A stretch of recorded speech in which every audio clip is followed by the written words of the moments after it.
But let's see. So Jarod likes to dress up when he comes to see me at the airport.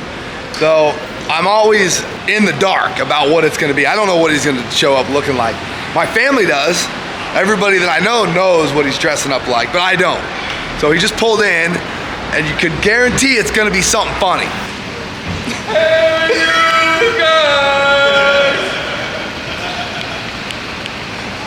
Holy shit.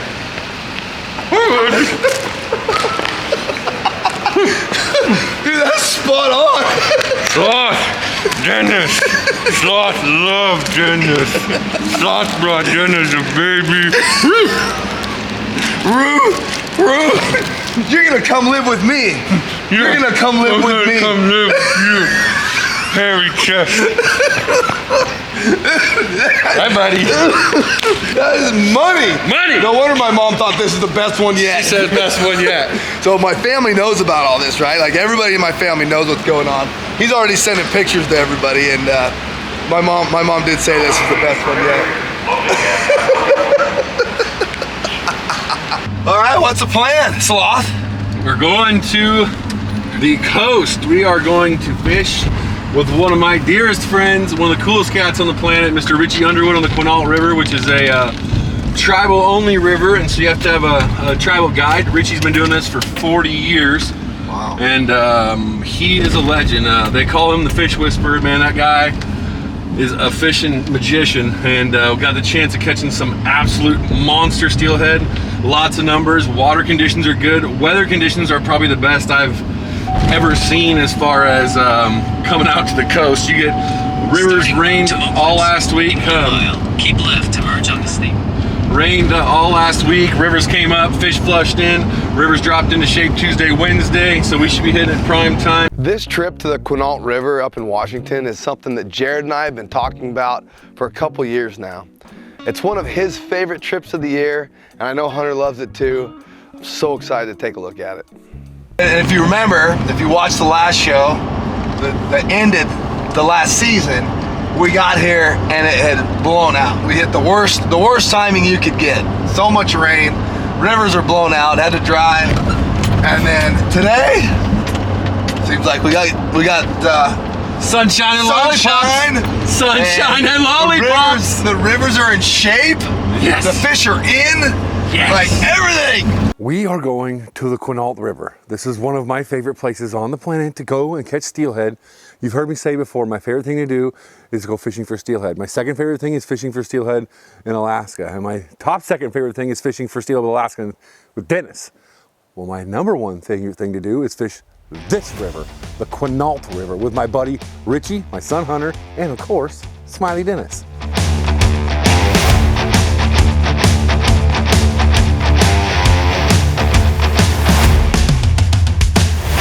Feeling good. I mean, seeing Jarod so pumped up, it's pretty cool. Jarod's excited. He's done a lot of cool stuff. I'm excited. I fished this river about 3 or 4 times, but this spot in particular, I haven't fished it at all yet. So I'm really excited for this. Well, spending time with your good friends, bro, in a place like this. And this, you got pristine water. I mean, there's no houses, there's no trains, there's no cars. Hello, everybody. My name is Rich Underwood, Quinault guide, assault on the Quinault. I've been guiding now for 40 years, I guess. I started back in 83, 84. Seen a lot of change in the industry. So I'm grateful to be in a position I'm at. Come full circle in my guide business now, so it's not about anything that it used to be. It's more now of friendships and just hanging out with good friends. Starting off with some float rods here. Got us dialed on a few different things. These boys are running floats and jigs. I think I'm gonna run a pink worm. I like those. I'll throw a little Procure on there. Yeah, that's good because it's water soluble, so you can spray that on the jig too. On the pink worm, I'll go with the little oil base. Oops. A little krill on your Nice. that'll let it fluff. Yep. Fluffer. Perfect. So water soluble scent, what that does, it adds scent to the jig without adding any of the like viscous greasiness to it, and so it allows the hackle and the feathers and things to pulsate in the water. Rather than getting all oiled up and matted down to where they don't work right, this allows that freedom for the scent to penetrate out or come out of the jig and it doesn't mat up the hairs. I'm just gonna cast where nobody else is and see if I can't get them in the lane that nobody's fished yet. That's my strategy for today. Or low hole some people, who knows, we'll see. So, you know, a lot of people get deterred just because of river conditions, and I don't. If I'm going steelhead fishing, I'm going steelhead fishing. I may have to adjust my methods to where I'm fishing inside, outside, deep water.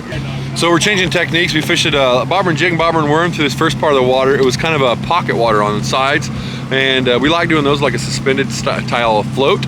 And so we're switching to bobber dogging, which is a technique to where the current from the water actually pushes the flat spot of the bobber and pulls it down the stream. We have a Dave's Tangle Free lead on there, and that bounces along the bottom. And so this big, deeper, longer pools, we're gonna fish those, and we'll fish the suspended floats, the jigs and worms, in that shallower pocket water. Told you I could feel it. Steelhead are funny creatures, right? So they are funny creatures, right? There are creatures I have, they live in certain spots, and our bobbers were going through there, and I got my, what I call my steelhead spidey sense going. And I looked right up, and my bobber just goes, ka-dunk! You literally called that out. Oh yeah. What a fish. God, I love this stuff. Steelhead fishing is so fun.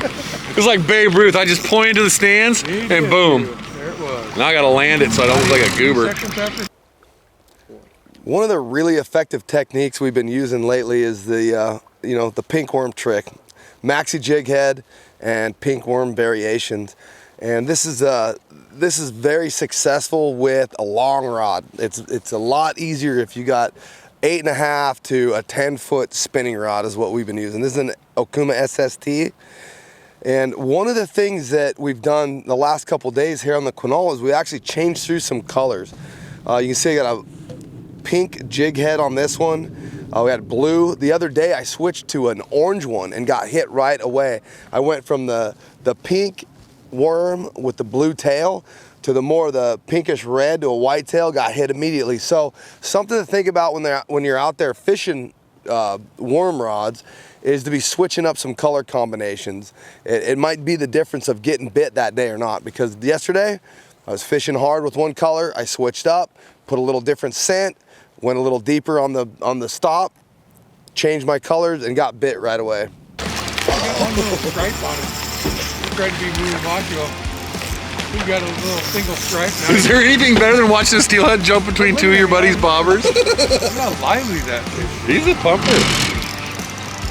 He's gonna probably feel like 20 pounders the way he's running. His bike Ready? is doing all kinds of weird things. Yeah.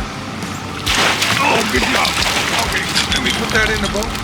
We're gonna let this one go do its thing, and restart. Oh, look at that, son. Good job, buddy. All right, buddy. Oh, man. Woof! Good work, Jared. Gone. On the board. Yeah, on the board. I was using a float system in what we call like a gooey bob, which is a plastic, looks like an egg concoction or an egg cluster. So we're drifting them through there in these spots, and Richie's kind of picking them apart as we go down the river. So we're gonna fire that thing out and see if we can't go for number 2. I was just having fun, and then the second my dad caught a fish, I was like, okay, I know I gotta catch up now. My drag's all messed up. No! What happened? My drag's all messed up. I think we got it, we're good. You get it? We're good. You got it? I got it. I was looking away. Every time you look away, my bobber goes down, no matter what. I looked away, and then I set the hook, but my drag was all the way loose, so I couldn't fight the fish at all. But now I think I got it figured out, and he's right here. There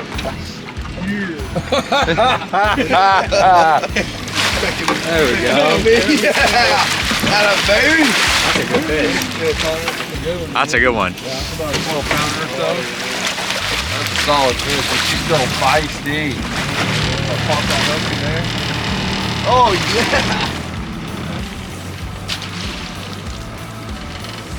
yeah. Yeah. Oh yeah. Nice work, buddy. Thank you. Ready for the release? Yeah, release her away. Yeah, I better just set it Gotta make some babies. Sit it down.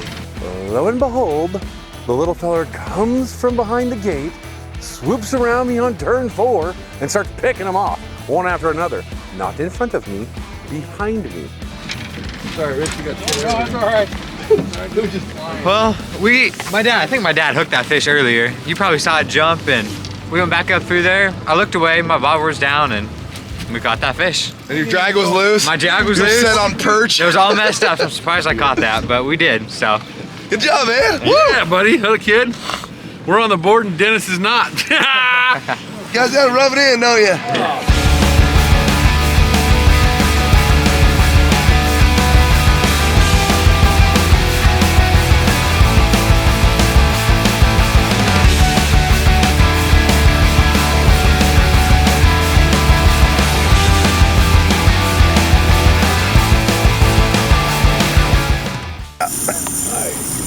Drag's loose.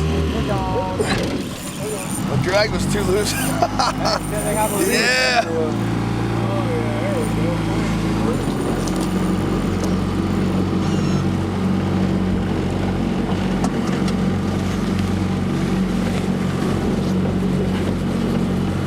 Yeah, baby. That was awesome. I went through there and I've been fishing this side of this bank as we've been coming down quite a bit, and I've been moving my stopper back and forth. I went a little too deep and started hitting. I lifted it up about 6-8 inches. Next trip through there, boom, boom, and it's just ate it the second time. Just went under, hammered it. That's the beauty of using different presentations while we're doing stuff like this is, you know, Dennis is fishing a worm and Hunter's fishing I think a bead. I'm fishing a bead on a different setup, and so we're kind of, you know, in between all these different setups, so that way we can target the same water with different presentations. You know, just like people, we don't all want to eat the same thing at the restaurant, so Dennis fed the fish something else that they wanted. The other thing we've been doing is changing colors too. We had a little bit of a slow leading into lunch time period, so we changed colors of beads. I changed color of pink worms. I put a white tail and a blue front on it. Just switch some stuff up a little bit. That's a buck, isn't it? This. There you go. I went for it. I thought he was. He's mad. He's mad. Oh. Oh. Fight him longer.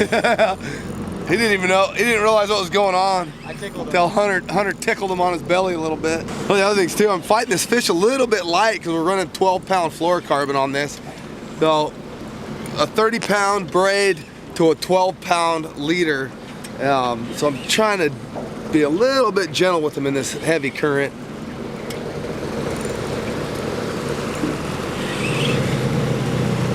All right, Hunter, here he comes. Cool. One more. Reel down, hook up. There you go. Now we got him. Yes. Now look at that color. Look at him. That's a big buck. He's shooting sperm everywhere. Yes, feels good to get one on the board. Now Feels we're all good. tied. We're tied. Now we all got one. We feel so good today. Woo! Hey everybody, today we're doing a couple different techniques out here on the river. One of them happens to be bobber dogging and setting up a double bead setup. Now a lot of people ask you, how do you do a double bead? No, Yakima Bait does not make beads. However, my buddy from BNR Soft Beads, they do make beads and they are great ones. So you can start with anything from an 8.5 to a 10.5 foot spin cast rod. You can use bait casters as well, but I like 8.5 to 10.5 foot. I generally like the longer rods. A 3,000 to 4,000 series spinning reel, 30 to 50 pound braid. And then when I come down to that, what I do is I slide on a bobber stop. And these bobber stops are little knots that come on a little plastic tube. And you put that on your line. Very first, it slides up your line. And then next, I got a bobber stop bead. That stops my bobber at the desired depth I would want. I have a corky on top. And what this corky does is when I make a long cast, if I cast and this corky's not sitting on top of my bobber, I know my gear's tangled. So then I can immediately reel in and make sure that everything's straight. Next, I've got a large bobber dogger float. There's a bunch of people that make these floats. Fishfield makes a really good one. Hawk and Fishing makes a good one.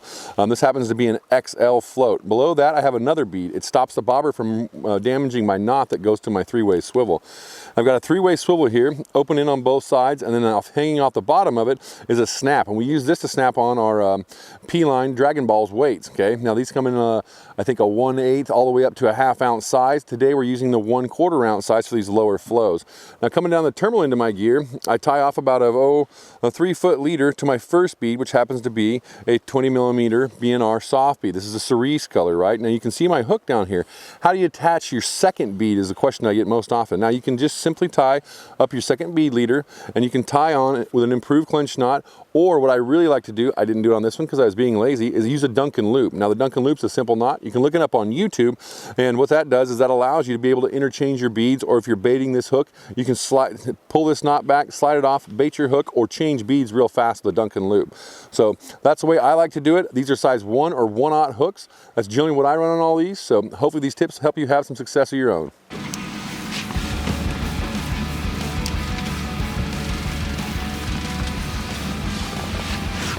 You get a fish, bud?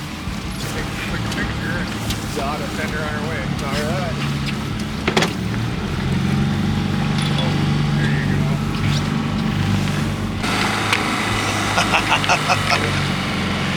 What a fish! Is that good?